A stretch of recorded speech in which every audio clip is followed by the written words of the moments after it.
Hello valued viewers, I hope you're all doing very well. It's battle 4 of round 1 of our Sea Power Viewer Fleet competition 1960 to 1985. So far we did Guitar's Fleet versus Pony Fleet and Guitar 1. We did Fly's Fleet versus Corpse Fleet and Fly 1. Then we did me versus Davros and I won. Next it's Ed591 versus Redsix, and then next week we'll have Dirty versus Alien.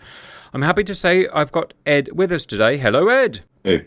We usually don't get to have the guys here because I have to record at unsociable hours, but so be it. So let me go over the basics of today's fight. We'll have the usual tactical 150-mile battle, we'll have the non-tactical 50-mile battle, and then we'll have the 1-mile broadside. So Ed's fleet that he chose, he was one of the other guys that decided not to use all 400 possible points. Instead, he's only used 350 points. And what a strange way he's chosen to use them.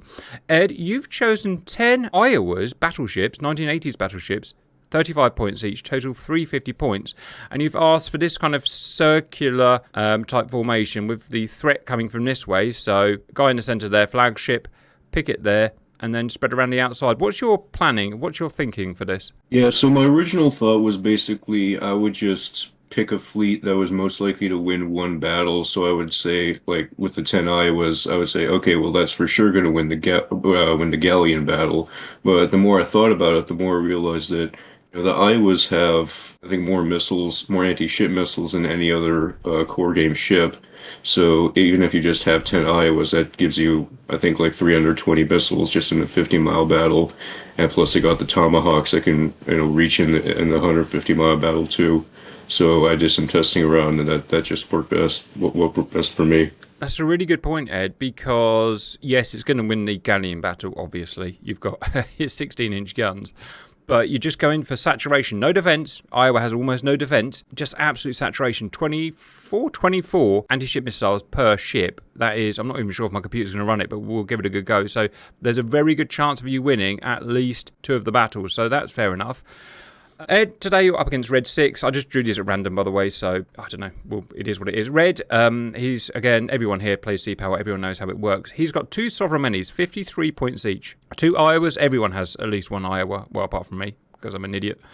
Interestingly, first use of the American Virginia CGN today. 50 points. It's a bit of an all-rounder. It has some offense. It has some defense. And then his picket today, he's sacrificing some old Grisha ASW frigate at 18 points total, 394 points.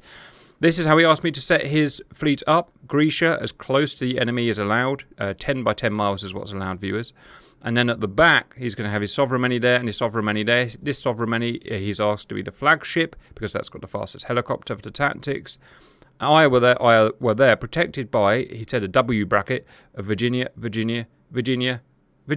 Let's go and see what that looks like in game. So with the 150-mile battle, bullseye in the centre, we've got Ed's fleet here as Ed drew it. Now, one thing is important, viewers. We use helicopters as part of the first game, and the first thing I realised when setting up this battle was that, hang on a minute, Iowa doesn't have a helicopter. So in that case, it won't be able to have any AEW. It won't even be able to fire its missiles. So I talked to Ed, and Ed said, well, hang on a minute. In real life, Iowa in these years did have helicopters, did operate helicopters. So I said, okay, fair enough, I get it. So I've allowed him 1 helicopter. I've given him the base game SH2 American helicopter. In terms of Red's setup, spread over 10 miles, Grisha at the front, his flagship here. His flagship helicopter is a KA-27 here. And that's it. Ed, before we go in, any predictions? Yeah, one more thing I didn't notice was that, the Iowas are just so big, like a lot of times, even when they do get hit, they just absorb a lot of damage and don't sink. So that's, another thing that it's got going. Right. My fleet's going Absolute toughness. Well, one thing we do know is that a Sovereign Many takes a round, it's going to go down. A Grisha takes a round, it's going to go down. Yep, fair enough. Welcome in, viewers. Today, we're going to be playing, or I'm going to be playing as Red's fleet. I have to play as someone's fleet. Don't worry, I won't get involved at all. It will all be AI. The reason I've chosen to be Red's fleet is that he's got the fastest helicopter. Therefore, he's going to see more, he's going to fire first, and obviously that makes it a better viewing experience for you guys. If I was playing as Ed, I wouldn't get to see as much. Speaking of which, the first thing we do, as you know, viewers, is we just speed it forward, because tactically, the way we set this up is we wait until each helicopter reaches the centre point, at which point we essentially turn that helicopter on, allow their fleet to see the hostile fleet, and then bombardment can start. Now, A Ka-27 can fly at 157 knots, and SH-2 can fly at 138 knots. So there's going to be a few miles or maybe a few minutes advantage going to the blue side, but that's the benefit of having a Soviet era flagship in the competition, so let's wait for that to happen. Alright, it actually looks like Ed's helicopter's winning at the moment, which means I've done something wrong, or it's just the way we see it. It is probably just the way we see it. It is just the way we see it. We don't really know where he is, we're just using his emissions to find him. Yes, absolutely. Everything's working. The blue gets to bullseye first. What I'm going to do now, viewers, is I'm going to erase it and convert it into a static AEW object. Stand by. And magic has happened. I've got rid of the helicopter. I've replaced it with a full-time AWACS, which will, you know, see things realistically, shall we say. Going up to 3,000 feet now. It's going to be a while before Ed's helicopter gets there. Okay, I've got to pause at this point. Just the way sea power works means I need to classify these as hostile manually. The other way round will be done automatically, so let me just get that done. So one disadvantage, Ed, I've seen so far is because your fleet is nicely spread, it means they're easy to see by the AWACS. Sometimes when you see the guys put them in a line, we can't always see them with the AWACS, and that means they can't actually be shot at, so you're going to get a lot of missiles shot at you. That said, the blue side doesn't have many missiles to fire, so I'm not sure it's relevant at all. Speaking of blue side, we are firing Iowa. Iowa is the only vessel on blue side with anti-ship missiles of the range to do 150 miles, which are maritime Tomahawks, times 16 total. Right, the next thing I need to catch is Ed's helicopter getting towards bullseye, otherwise there's nothing to watch at the moment, so let's scroll that forward. So Ed's took about 5 more minutes to get to a position where we simulate it would be able to see the fleet, which is all fair and square. Alright, I'm just going to pause it there, viewers, and I'm just going to do convert it into a full-time AWACS. Bing, helicopter removed, red AWACS now added. Make sure he goes up to 3,000 feet, he will. Make sure he's got his radar on, he will. And there we go. Reds are now firing. Now Reds have got lots of missiles. The only missile with the range to do an 150-mile fight is the RGM-109B.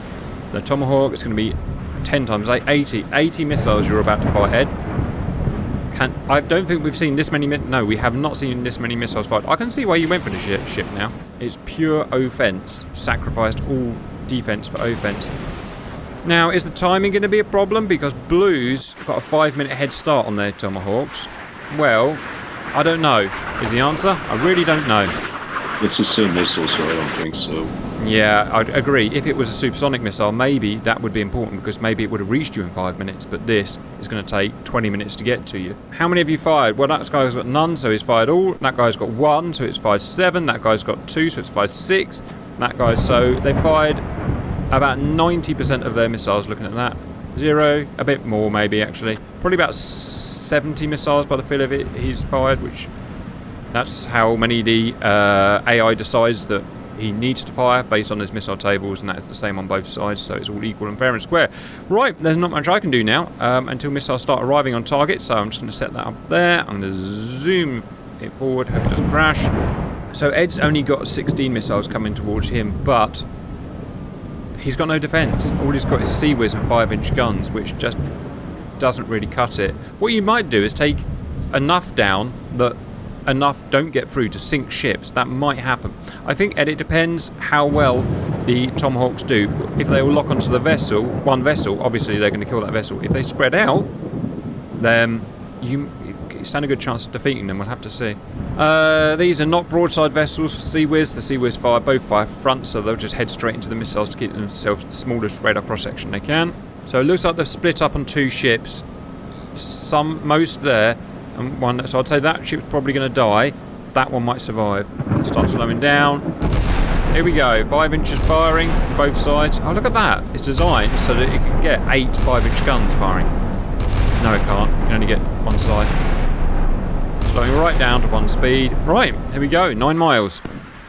How well are they going to do? They've got 3 down here, and 16 minus 3, 13 going for that guy there. Who's firing, I guess. Yes, it's firing. What about mutual support? Mutual support coming in terms of 5-inch guns, but what that's worth, I don't know. This guy's going to get in first. Game's starting to slow down. See the mutual support come in from that angle, There's the best chance they're going to give each other. I would suspect as well, if it wants to get hit, it probably wants to get hit head on. It's probably going to be pretty well armoured. Or, you know, less catastrophically hit if it gets hit head on. Seawiz firing, ×2, shot 1 down. How quickly can it retract? Shot 2 down. 3 is getting through.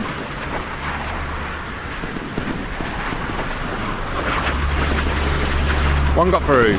Probably won't kill it. This guy, however, is going to die. How many are going to get through? How many? Well, he's doing a damn fine job. Oh, look, all 4 Seawiz are firing. That's new. Mutual support. Friendly fire. 1, 2.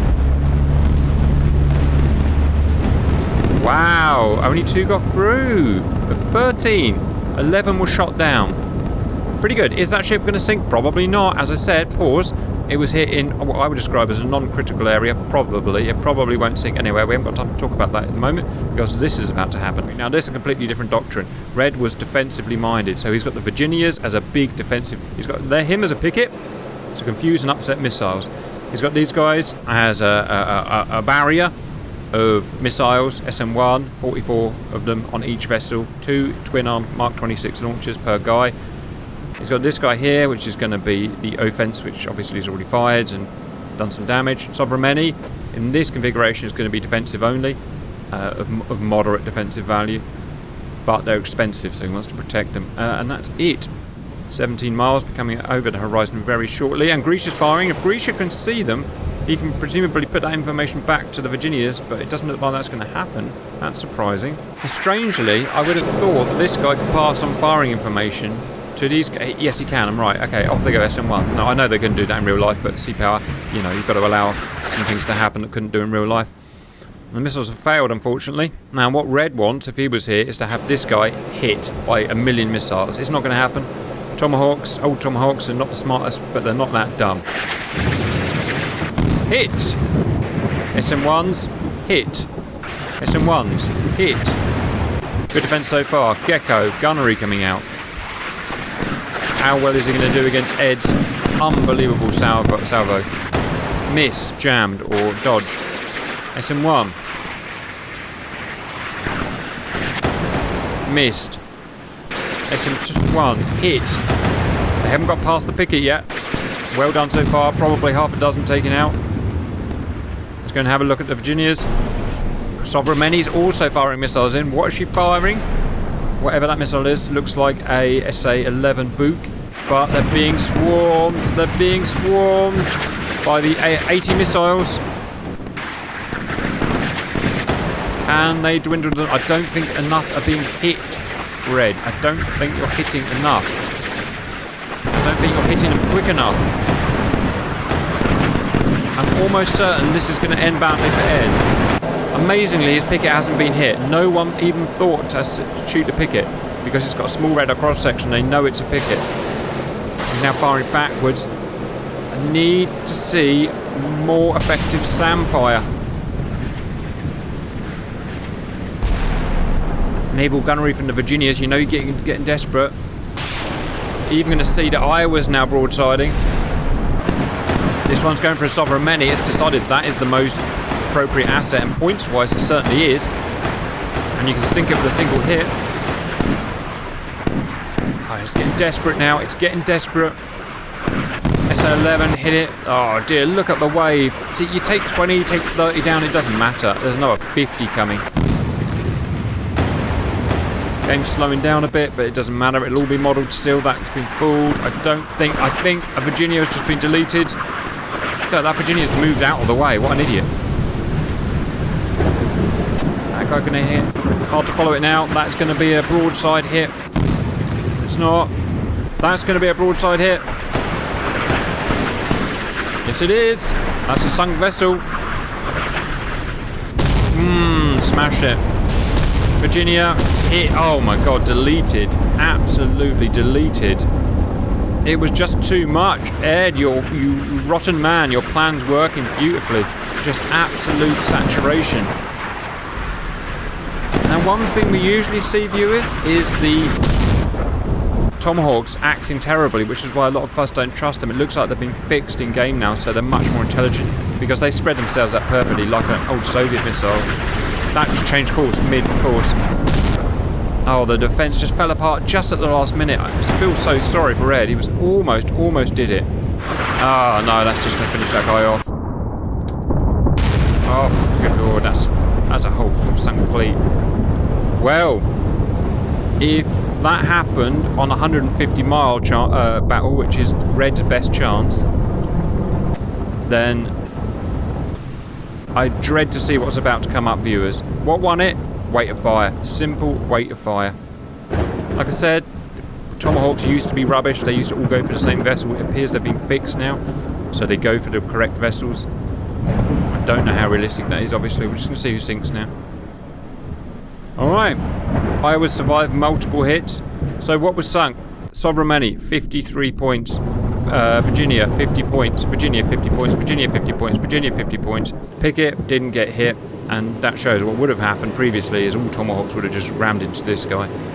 But unfortunately, the game changes. How do you feel, Ed? Very good. Welcome back, viewers. Now 50 miles between fleets. It's non-tactical, so no AEW, or should I say everyone can see everyone. I just unpause and everyone slugs it out. And if that last one went in Ed's favour, then I'm pretty sure this one's going to go in Ed's favour as well. But we'll see. Excuse me, we never know what's going to happen. Ed's team is just smashing out his 80 missiles. No, he's going to smash more than 80 now because he's got his harpoons. He's going to smash out, if I get a calculator up, oh, this is going to be horrible. 24 times 240, obviously. 240 missiles. I'm not even sure my computer can handle this. No, I take that back, viewers. He's not going to fire 240 missiles. Because if I was taking manual control of the vessels, I could force them to fire 24 missiles each.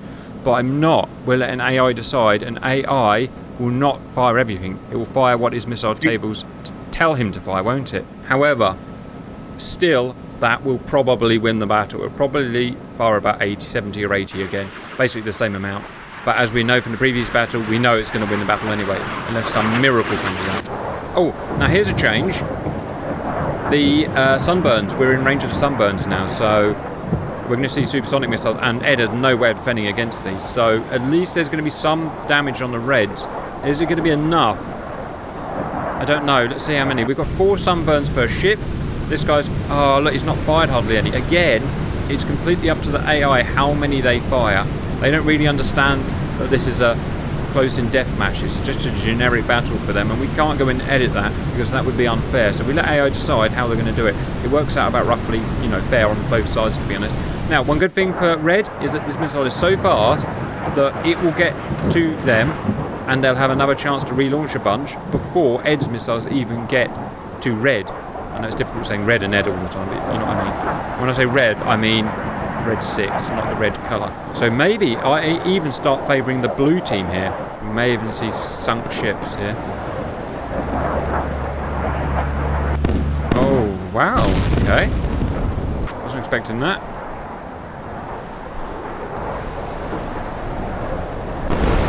Wasn't expecting that either. What kind of sorcery is happening here? These missiles used to be invulnerable. Well, not invulnerable, but win battles. Okay, we've got one guy here. And it's probably a big hit. I doubt it will sink it. I don't know what happened there. Alright, are they going to fire again? Well, yes they are. This is the last chance they're going to get to fire before Ed's mammoth thing arrives. So they've got to fire lots. And they've not, they've fired 2. Well, that's AI for you, viewers. Never mind. It has to be done like this. It has to be done fairly. They probably think that this is a dead Iowa now, and so it didn't count it in the missile table, so it only decided to fire 2. Here come the SM-1s, but as we saw, they're just not good enough to stop that amount. You need VLS at this point. You need Mark 41 if you want to stop AT or whatever he's fired this time. Oh, sorry, something I completely missed. Redsix can also fire his harpoons now, so he's fired loads as well. Oh god, this keeps changing every time I look at it. So they've both fired about 80 missiles. So all of a sudden, because we're closer than 50 miles, all of a sudden this swings back in Blue's favour. Or maybe it's complete mutual assured destruction is what we're about to see here. I guess it's how smart the missiles are going to do, how well set the formations are set out. Now Ed stands a great chance here because you see how he's put these guys essentially in line. that's almost certainly going to fox the Tomahawks and the Harpoons, which 1980s, they're relatively simple, you know. Still, the first ones to get here will probably be the second firing of Sunburns. So I've changed my prediction now, Ed, to utter mutual destruction. Any predictions from you at this point?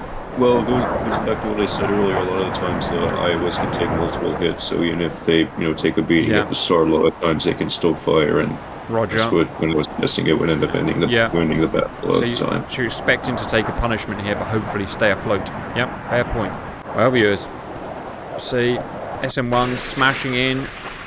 As I said, we know it can't do enough. You probably need another 4 cruisers worth, probably more. Look at that naval gunfire going in. How could something survive that? Annoyingly, everything's going to reach at the same time here, so we have to choose who we're going to watch, and I prefer to watch this side this time.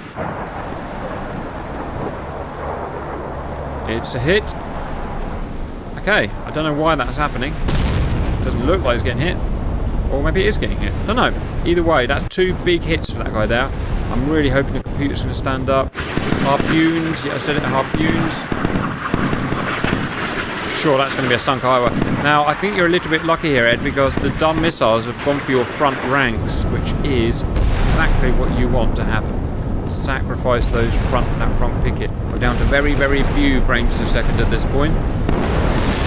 Something foxed by electronic warfare. 5 inches going off from the starboard. And we've got hits coming in. That is probably going to be a sunk ship at this point. Multiple fires to contend with all over the ship. Tomahawks with an even bigger warhead about to hit. Maybe not. Maybe so. I suggest this guy's probably going to go down too. Quick look over on the other side. Yep, same's about to happen on the other side. Unstoppable. It's now who can do the most damage. Wow, that is a seriously good electronic warfare suite on that Iowa. Oh, but not good enough.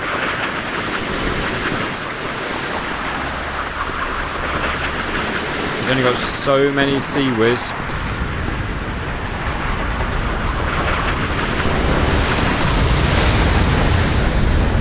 Multiple hits right from the top. 100% destroyed battleship there. Too much damage, too many fires. Now, some have slipped by. How happened? I know they've gone for the picket.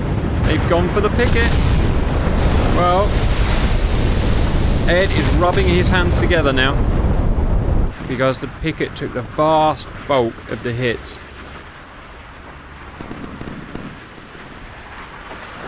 Performance is starting to increase, so missiles are starting to be reduced. That's probably a lost battleship. But at 35 points apiece, Ed doesn't mind. He's still smiling. Oh, it might not be lost. We'll come back and have a look. We've got some more happening over here. Missed. Well, Iowas are much better at defending themselves than they used to be, viewers, because they've just essentially defeated, I don't know, 100 missiles, something like that. Defeated. One gets through, but that's not going to sink an Iowa.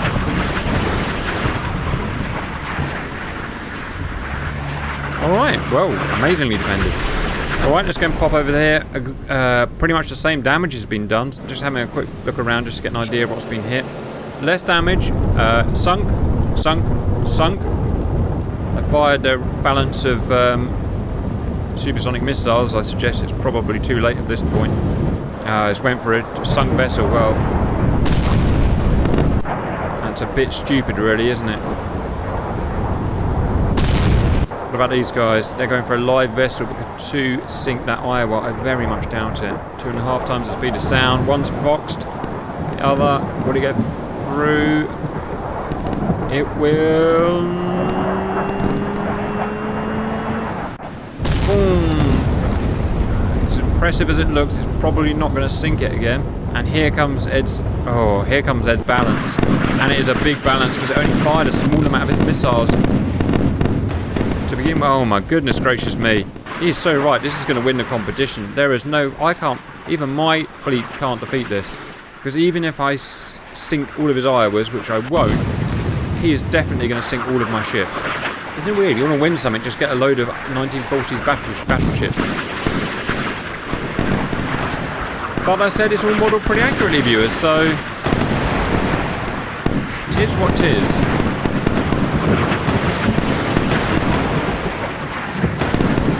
Stubborn defence from Redsix, but... you know which way this is going.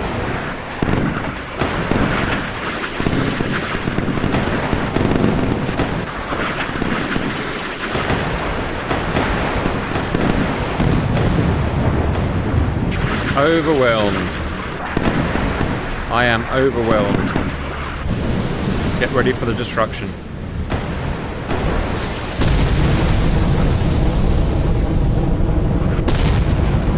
Wow, even more damage than last time.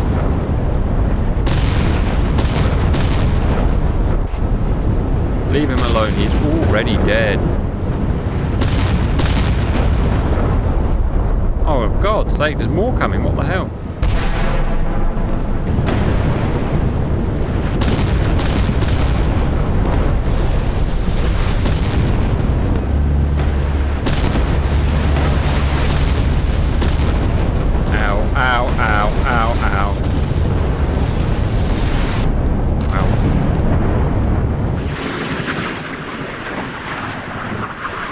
Answer your question, no. Yeah, it appears still coming. Still refusing to target Grisha. Not anymore.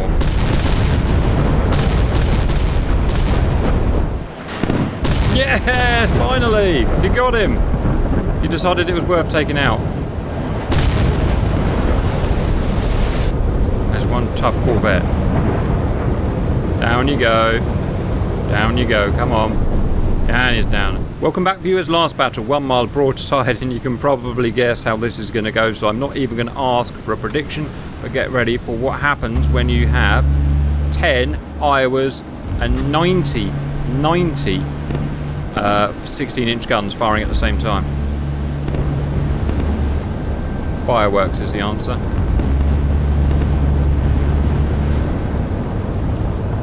Although they seem to be desperate to put themselves out to firing parameters, but that's kind of an AI problem, right? Yeah, that's pretty terrible steering. Wow.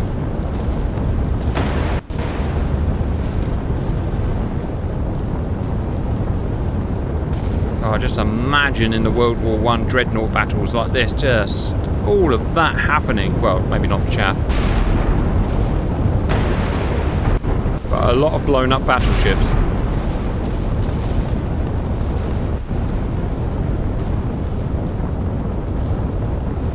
It's a punishment that guy's taking.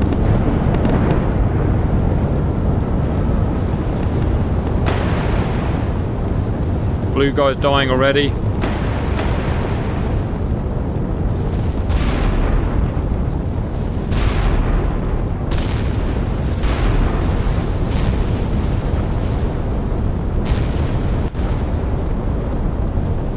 Comparison, a tiny little Virginia cruiser just looks like a little toy. Repeated 16-inch shells raining down on her.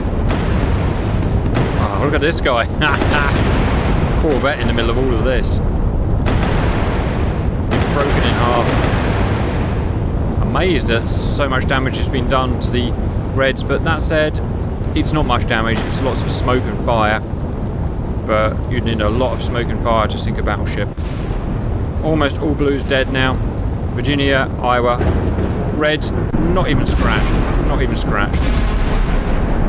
Oh, some missiles. Oh, harpoons. How about that? We're going to see that today. Virginia down.